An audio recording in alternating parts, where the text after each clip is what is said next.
ये कहानी है शमशान में रहने वाले एक ऐसे राक्षस की जो हमेशा इस ताक में रहता कि कब किसी कुंवारी कन्या का जनाजा उठे, कब उसका अंतिम संस्कार हो और कब वो उसकी अस्थियों को निकालकर फिर से उसे अपनी शक्तियों से जिंदा करके अपना दिल बहलाने वाला खिलौना बनाए। वो राक्षस नहीं, मृत्यु का उपहास था, जिसने दशकों की साधना से सीख लिया था कि कैसे कुंवारी कन्याओं की अस्थियों को कामुक कठपुतलियों में बदला जाए। हर जलती चिता उसके लिए एक नया खिलौना थी। गुजरते वक्त के साथ वो दुष्ट राक्षस और भी ताकतवर होता गया। अब उसे केवल और केवल इंतजार रहता तो बस इस बात का कि कब आसपास किसी कुंवारी कन्या की मृत्यु हो और कब वो उसे पुनर्जीवित करके अपनी कठपुतली बनाए। शमशान में जब कभी किसी कुंवारी लड़की का मुर्दा शरीर दाह संस्कार के लिए लाया जाता तो उस भक्षक की आंखें चमक उठती। बीतते समय और उसकी साधना सिद्धियों ने उसे इतना बलशाली बना दिया कि अब उसकी मृत्यु लगभग नामुमकिन थी, क्योंकि उसके प्राण एक तोते में थे। दुष्ट दानव ने उस तोते को ऐसी जगह पर रखा था जहां इंसान तो दूर कोई परिंदा भी पर नहीं मार सकता था। दरअसल वो तोता 7 समुद्रों के बीच बने एक छोटे से कोठड़े में था। उस कोठड़े तक जाने के लिए भी 7 दरवाजों को पार करना पड़ता। उन 7 दरवाजों में हर दरवाजे के पीछे छिपी थी एक अत्यंत कठिन पहेली। उस पहेली को हल करने के बाद ही दरवाजा खुल सकता था। किसी भी मनुष्य के लिए 7 समुद्र पार करना ही नामुमकिन था, पर अगर कोई उस नामुमकिन रास्ते को पार कर भी लेता तो उसकी असली परीक्षा वो दरवाजे लेते, जिस कारण त्रैलोक्यसुर से पार पाना किसी मनुष्य तो क्या किसी देवता तक के लिए असंभव था। ज्यों-ज्यों उस दानव की शक्तियां बढ़ती गईं, त्यों-त्यों उसकी भूख भी बढ़ती चली गई।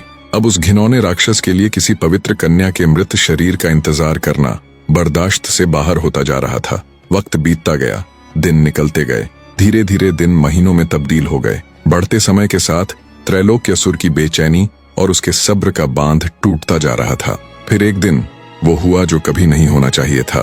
त्रैलोक्यसुर अपनी प्रतिज्ञा की बेड़ियां तोड़कर किसी जीती जागती पवित्र कन्या की खोज में निकल पड़ा। जल्दी ही उसकी ये खोज समाप्त भी हो गई, जब उसे पास के ही गांव से दिन ढलने के बाद घर से निकली एक कुंवारी लड़की मिल गई जो उस भक्षक का शिकार बन गई। हमेशा अर्धजीवित कन्याओं के साथ खेलने वाले उस दुष्ट राक्षस के मुख जब किसी पूरी तरह जीवित लड़की का खून लगा तो मारे आनंद के वो बावरा हो गया। अब तो उसका ये रोज का कृत्य हो गया था। वो किसी कुंवारी कन्या का अपहरण करता और उसके साथ खूब मनमानी करता। जब उसका उससे दिल भर जाता तो उसे भी अपनी पुरानी कठपुतलियों के साथ छोड़ देता, मानो वो जीती जागती लड़कियां न होकर उसका कोई संग्रहालय हो। कुंवारी लड़कियों को अपनी कठपुतलियां बनाकर उनके साथ खेलने से उस दुष्ट दानव को असीम आनंद की प्राप्ति होती। पर जब जब धरती पर बुराई ने अपनी सीमा को लांघने की कोशिश की है, तब तब उसे खत्म करने के लिए अच्छाई ने जन्म लिया है। जब पहली बार उस दुष्ट राक्षस ने किसी जीवित लड़की का रक्त छका, ठीक उसी रात दूर कहीं अरण्यपुर नामक राज्य के राजमहल में दर्दनाक चीख के साथ एक दासी ने बड़ी ही विचित्र कन्या को जन्म दिया। एक ऐसी नवजात कन्या जिसके चेहरे पर सूर्य सा तेज, आंखों में ज्वाला सी चमक और शरीर पर देवों के देव महादेव के शस्त्र यानी त्रिशूल का चिन्ह था। उसकी ये विशेषताएं उस दिव्य बालिका को किसी भी साधारण कन्या से अलग बना रही थी। संयोगवश कुछ देर बाद ही उसी राजमहल में एक और कन्या ने जन्म लिया, पर इस बार फर्क ये था कि जन्म देने वाली दासी नहीं बल्कि रानी थी। नन्ही किलकारियों से पूरा राजमहल गूंज उठा। हर तरफ खुशी का माहौल था। अरण्यपुर के ऊपर उस समय राजा त्रिभुवन पाल का राज था। अपनी पहली संतान के रूप में एक पुत्री को पाकर राजा त्रिभुवन पाल अत्यंत हर्षित थे। राजा की लड़की जिसका नाम रुद्रलेखा रखा गया और दासी ने अपनी पुत्री को विभित्सना नाम दिया। धीरे धीरे समय अपनी गति के साथ बीतने लगा। दोनों लड़कियां बड़ी होने लगीं। हमेशा साथ रहने और हमउम्र होने के कारण राजपुत्री और दासपुत्री दोनों में गहरी मित्रता हो गई। राजा त्रिभुवन पाल लड़कियों को भी लड़के जैसा ही सम्मान देते थे, अतएव उन्होंने अपनी पुत्री की शिक्षा एक लड़के की ही तरह करवानी शुरू कर दी। राजकुमारी की घनिष्ठ होने के कारण विभित्सना की शिक्षा भी उसी के साथ होने लगी। सब कुछ ठीक चल रहा था, तभी एक दिन अचानक राजा की पत्नी मृत्यु को प्राप्त हो गई। पूरे राजमहल में शोक की लहर दौड़ गई। राजा त्रिभुवन पाल का बुरा हाल था। अब चूंकि राजकुमारी रुद्रलेखा भी 7 साल की हो चली थी तो उन्हें भी सब कुछ अच्छे से समझ आ रहा था। वो बेचारी भी माँ माँ पुकारते हुए रोए जा रही थी। विभित्सना ने किसी तरह राजकुमारी को समझाया। धीरे धीरे वक्त गुजरा तो दुख के बादल भी हटने लगे। राजा त्रिभुवन पाल ने फिर से अपनी इकलौती पुत्री को शिक्षा ग्रहण करने के लिए वापस गुरुजी के आश्रम भेज दिया। समय गुजरा, पर अब भी राजा हमेशा अपनी दिवंगत रानी के बारे में ही सोचता रहता। एक दिन मंत्रियों की सलाह से राजा एक वार्षिक सम्मेलन में गया, जहां दूर दराज के सभी राजा एकत्रित होते थे। उस समारोह में पास के ही राज्य से राजा त्रिलोचन सिंह भी अपनी पुत्री राजकुमारी त्रिलोचना के संग आया हुआ था। राजकुमारी त्रिलोचना ने जब उस समारोह में राजा त्रिभुवन पाल को देखा तो वो उस पर मोहित हो गई। वार्षिक उत्सव खत्म होने पर जब वे घर आए तो राजकुमारी ने अपने पिता से राजा त्रिभुवन पाल के बारे में पूछा और कहा कि वो उससे विवाह करना चाहती है। राजा को जब अपनी पुत्री की इच्छा का पता चला तो उसने तुरंत एक हरकारे को विवाह प्रस्ताव संदेश के साथ राजा त्रिभुवन पाल के यहाँ भेज दिया। पड़ोसी राज्य से यूं विवाह प्रस्ताव आया देख राजा त्रिभुवन पाल असमंजस में पड़ गया। रानी के दिवंगत हुए अभी बहुत समय नहीं हुआ था, जिस कारण उनका दूसरी शादी करने का कोई विचार नहीं था। फिर भी उन्होंने जब इस बारे में अपने मंत्रियों से सलाह मशवरा किया तो उन्होंने कहा, महाराज, आपको इस विवाह प्रस्ताव को स्वीकार कर लेना चाहिए, अन्यथा राजा त्रिलोचन सिंह नाराज होकर कहीं हम पर आक्रमण न कर दे। उनके पास हमसे कहीं अधिक सेना और शस्त्र बल है। राजा त्रिलोचन सिंह के साथ जुड़ने से हमें राजनीतिक फायदे के साथ साथ भरपूर ताकत भी मिलेगी। और महाराज, कब तक आप महारानी जी के ही शोक में डूबे रहेंगे? नई रानी आने से आपका ध्यान भी बदली हो जाएगा। मंत्रियों की सलाह और अच्छे से सोचने विचारने के बाद अंततः राजा त्रिभुवन पाल ने उस विवाह प्रस्ताव को स्वीकार कर लिया। जल्द ही राजा त्रिभुवन पाल की शादी राजकुमारी त्रिलोचना के साथ हो गई। कुछ समय पश्चात ही रानी त्रिलोचना ने गर्भ धारण कर लिया और तय समय पर राजा को रानी त्रिलोचना से एक पुत्र की प्राप्ति हुई। उधर राजकुमारी रुद्रलेखा और विभित्सना भी अपने जीवन के 10वें वर्ष में प्रवेश कर चुकी थी। आश्रम में उन दोनों की शिक्षा पूरे जोरों शोरों के साथ चल रही थी। राजकुमारी रुद्रलेखा की हर विषय में अच्छी पकड़ थी, पर विभित्सना की बात ही कुछ अलग थी। केवल 10 वर्ष की आयु में उसकी बुद्धि ऐसी कि चाणक्य को भी परास्त कर दे। हर श्लोक, हर वेद उसे कंठस्थ था। जितनी योग्य वो शास्त्र विद्या यानी ज्ञान, तर्क, भाषा, नीति, धर्म, गणित, विज्ञान, इतिहास, कला आदि में थी, उससे कई गुना अधिक वो शस्त्र विद्या यानी तलवारबाजी, धनुर्विद्या, गदा युद्ध, भाला युद्ध, मलखंभ और आत्मरक्षा में थी। जब वो तलवार चलाती तो प्रतीत होता जैसे आग में नहाई बिजली हो। तलवार चलाने की गति ऐसी कि बड़े बड़े योद्धा शर्मा जाए। जब विभित्सना धनुष उठाती तो आंखें बंद करके भी कोसों दूर मौजूद अपने लक्ष्य को चंद पलों में भेद देती। जब वो गदा चलाती तो बड़े से बड़े पत्थर को एक ही वार से कई टुकड़ों में बिखेर देती। शस्त्र और शास्त्र दोनों में उसका कौशल देख उन्हें शिक्षा देने वाले आचार्य काश्यपंत हैरान रह जाते। उन्होंने अपने जीवन में पता नहीं कितने ही राजा महाराजाओं के बच्चों को शस्त्र और शास्त्र विद्या दी थी। एक से एक महारथी योद्धा उनके गुरुकुल से निकले थे, पर उन्होंने अब तक अपने संपूर्ण जीवन में विभित्सना जैसा कोई नहीं देखा था। अब तक के उनके शिष्यों में कोई भी ऐसा नहीं था जो उस 10 वर्षीय बालिका के सामने किसी भी क्षेत्र में पल भर के लिए भी टिक पाता। उसकी इन अद्भुत कलाओं को देख आचार्य काश्यपंत हमेशा उससे एक ही बात कहते, बेटी, तुम्हारा जन्म किसी बहुत बड़े कार्य के लिए हुआ है। तुम्हारे जैसी वीरांगना सदियों बाद जन्म लेती है। समय बीतता गया, जैसे चंदन को और अधिक रगड़ने के बाद उसकी खुशबू और अधिक तीव्र होती जाती है, वैसे ही विभित्सना भी हर विद्या में और अधिक निखरती चली गई। उधर राजा त्रिभुवन पाल का लड़का भी समय के साथ बड़ा होता चला गया। समय का चक्र घूमता रहा। लगभग 10 साल और बीत जाने के बाद राजकुमारी रुद्रलेखा और विभित्सना अपनी विद्या अध्ययन संपूर्ण कर आचार्य काश्यपंत से विदा ले वापस राजमहल को लौट आई। दोनों लड़कियां अब संपूर्ण जवान हो चली थीं। इधर राजा त्रिभुवन पाल के द्वितीय विवाह से उत्पन्न हुआ राजकुमार रुद्रसेन भी 15 वर्ष का हो चुका था, किंतु वह सर्व विद्याओं में असमर्थ होने के साथ साथ कायर भी था। ऐसा अयोग्य पुत्र पाकर राजा त्रिभुवन पाल हमेशा दुखी रहने लगे और जल्दी ही उन्हें अनेकों छोटी बड़ी बीमारियों ने घेर लिया। अपने अंतिम समय को नजदीक देख राजा ने अपने दोनों बच्चों राजकुमारी रुद्रलेखा और राजकुमार रुद्रसेन में से उनके गुणों के आधार पर राजकुमारी रुद्रलेखा को अपना उत्तराधिकारी चुना। राजकुमारी को चुनने के कुछ समय बाद ही राजा ने अंतिम सांस ली। राजा की मृत्यु उपरांत पूरे राजमहल में घोर सन्नाटा पसर गया। पिता की मृत्यु से आहत राजकुमारी रुद्रलेखा का बुरा हाल था। दूसरी तरफ महारानी त्रिलोचना का भी वही हाल था, पर उसके दुख का कारण राजा की मृत्यु नहीं बल्कि उसके पुत्र को उत्तराधिकारी न चुनना था। उसके मन में दिनों दिन राजकुमारी रुद्रलेखा के प्रति द्वेष भावना बढ़ती गई। गद्दी पर बैठते ही राजकुमारी रुद्रलेखा ने अपनी प्रिय सखी विभित्सना को राज्य का महासेनापति नियुक्त कर दिया। राजकुमारी का प्रत्येक निर्णय, यहाँ तक कि छोटे से छोटा कार्य भी विभित्सना की समझदारी भरी सलाह के बिना मुकम्मल नहीं होता था। विभित्सना भी सदैव उनकी छाया बनकर उनके साथ रहती। सब कुछ ठीक चल रहा था और समय का चक्र भी अपनी गति के साथ घूम रहा था। राजकुमार रुद्रसेन अब पूर्ण युवावस्था को प्राप्त हो चुका था। उसका हृदय भी अपनी माता के समान ही इस कटु सत्य को स्वीकार नहीं कर पा रहा था कि उसके पिता ने उसे उपेक्षित क्यों किया। हर रोज वो राजकुमारी रुद्रलेखा को सिंहासन से हटाने की कोई नई युक्ति सोचता रहता। राज्य में वो उस जहरीले सांप के समान बन गया था जो अपने शिकार के लिए नए नए मार्ग ढूंढता रहता है। महासेनापति विभित्सना की तीक्ष्ण बुद्धि इस सत्य को पहले ही भांप चुकी थी कि राजकुमारी के सौतेले भ्राता रुद्रसेन और उसकी माता त्रिलोचना के हृदय में राजकुमारी के लिए केवल और केवल द्वेष भरा है। प्रतिशोध की धधकती अग्नि में अंधे सौतेले भाई ने एक दिन अपनी बहन को सबक सिखाने का निश्चय किया। उसने निश्चय किया कि चाहे उसे किसी भी हद तक गिरना पड़े, चाहे कुछ भी करना पड़े, वो करेगा। दिवंगत पिता ने बेशक उसकी बहन को योग्य मानते हुए उसे अपना उत्तराधिकारी बना दिया, पर अब वो अन्याय और अपमान के इस विष को और नहीं पिएगा। उसने अपनी बहन को सिंहासन से हटाने के लिए राजा कालखंड के पास जाने का निश्चय किया।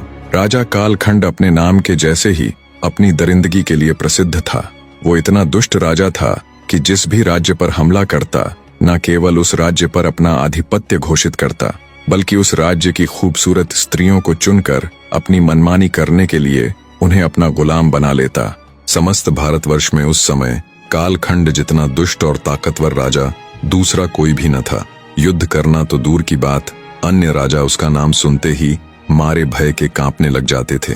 राजकुमार रुद्रसेन अपनी सौतेली बहन रुद्रलेखा को सबक सिखाने के लिए सीधा राजा कालखंड के राज्य में पहुंच जाता है और द्वार पर मौजूद प्रहरियों से कहता है कि वो अरण्यपुर राज्य से आया राजकुमार है जो राजा महाराज के लिए एक खास प्रस्ताव लाया है। प्रहरियों ने जब अपने राजा को इस बारे में सूचित किया तो उन्होंने तुरंत राजकुमार को उसके सामने पेश करने का हुक्म दिया। प्रहरियों के कहने पर राजकुमार रुद्रसेन राजा कालखंड की राजसभा में जाता है और उन्हें हाथ जोड़कर प्रणाम करता है। राजा कालखंड बोले, कहो राजकुमार, क्या प्रस्ताव लाए हो? तब राजकुमार रुद्रसेन कहता है, महाराज, मैं अरण्यपुर का राजकुमार हूँ। मैं वहाँ के सारे भेद जानता हूँ। मेरे पिता ने मेरे साथ धोखा करके मेरी सौतेली बहन को राजगद्दी पर बैठा दिया। अगर आपने मेरा साथ दिया और मेरी सौतेली बहन को रास्ते से हटाने में मेरी मदद की तो मैं आपको जितना धन आप चाहोगे उतना अदा करूंगा। राजकुमार रुद्रसेन की बात सुन राजा कालखंड घिनौनी हंसी हंसकर भौहें चढ़ाते हुए बोला, क्या सोचकर तू यहाँ आया है कि मैं थोड़े से धन के लालच में तेरे पीछे पीछे चल पड़ूंगा? राजा कालखंड की बात सुन राजकुमार रुद्रसेन थोड़ा घबराया और फिर अपने आप को संभालते हुए सोच विचार कर बोला, क्षमा करें महाराज, अगर मेरे मुंह से कुछ ऐसा निकल गया हो जिससे आप आहत हुए। मैं अपने राज्य के सारे भेद जानता हूँ। मैं आपकी अरण्यपुर राज्य को जीतने में मदद करूंगा और सदैव आपके अधीन रहकर शासन करते हुए आपके मनचाहे मूल्य का वार्षिक कर अदा करूंगा।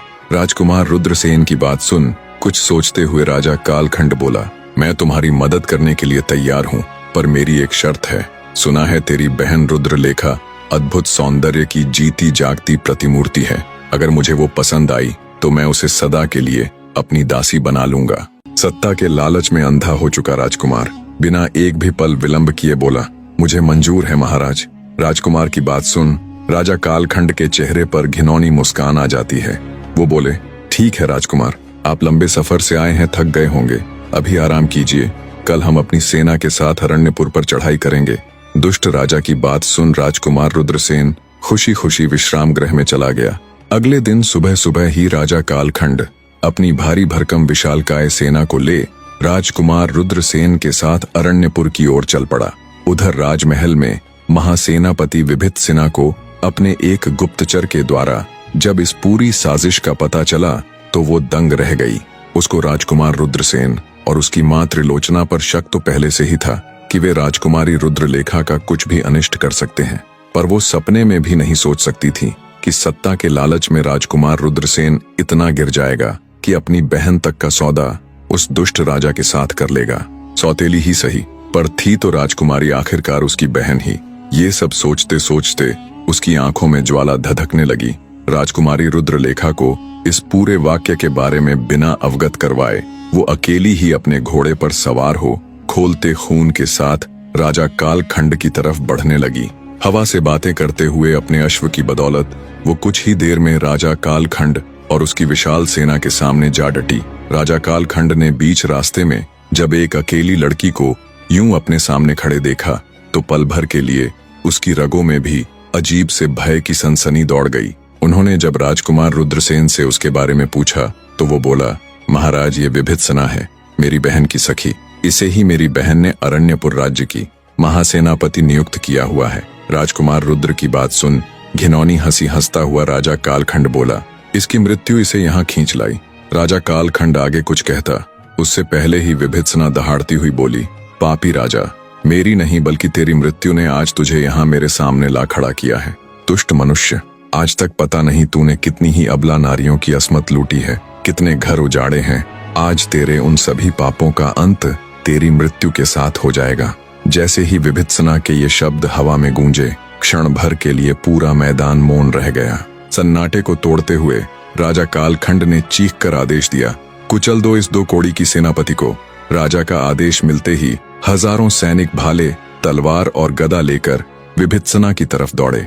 आंखों में दहकते अंगारों सी अग्नि लिए फुर्ती के साथ विभित्सना भी उनकी तरफ दौड़ पड़ी। वीडियो को बीच में रोककर आप सबको एक खुशखबरी देना चाहता हूं। मैंने उन सब भाइयों के लिए एक ट्यूटोरियल वीडियो बनाई है जो मेरे जैसी वीडियो बनाना चाहते हैं, जिसमें बताया गया है कि आप कैसे एआई द्वारा मोनेटाइज होने वाला कंटेंट बना सकते हैं, कैसे आप सब भी मेरी तरह वीडियो बनाना सीख सकते हैं। बस उसके लिए आपको चैनल ज्वाइन करना पड़ेगा। जैसे ही आप मेंबर बन जाओगे, आपको सभी ट्यूटोरियल वीडियो दिखने लग जाएगी। उस घिनौने राजा और उसकी भारी भरकम विशालकाय सेना से विभित्सना अकेली ही भिड़ गई।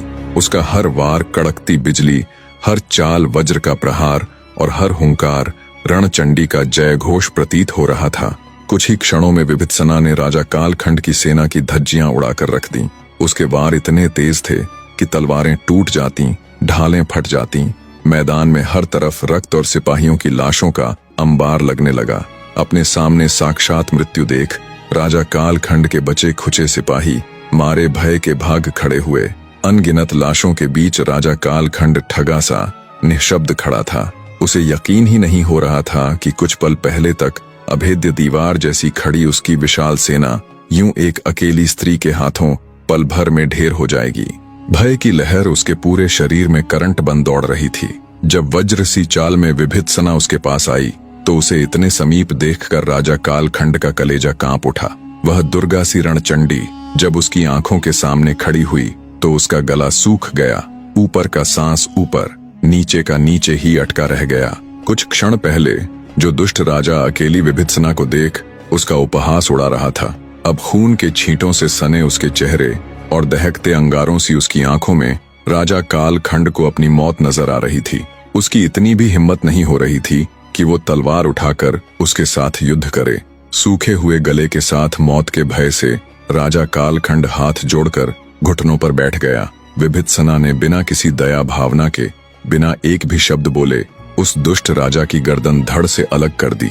विभित्सना के हाथों में वो खून से नहाई नंगी तलवार और मुख पर लगे शत्रुओं के खून के छींटे उसे साक्षात मां दुर्गा का अवतार दिखा रहे थे। जब विभित्सना की नजर मारे भय के भागते उस कायर राजकुमार के ऊपर गई तो वो तेजी से उसकी तरफ लपकी और उसे अपना बंदी बना लिया। बंदी राजकुमार को लेकर जब उसने राज्य में प्रवेश किया तो हर कोई स्तब्ध सा खड़ा बस उन्हें ही देखे जा रहा था। जब विभित्सना ने राजकुमारी के उस धोखेबाज कायर भाई को उसके समक्ष पेश किया और पूरी दास्तान सुनाई तो राजकुमारी रुद्रलेखा भी दंग रह गई। उसे विश्वास ही नहीं हो रहा था कि उसका सौतेला भाई ऐसा कर सकता है।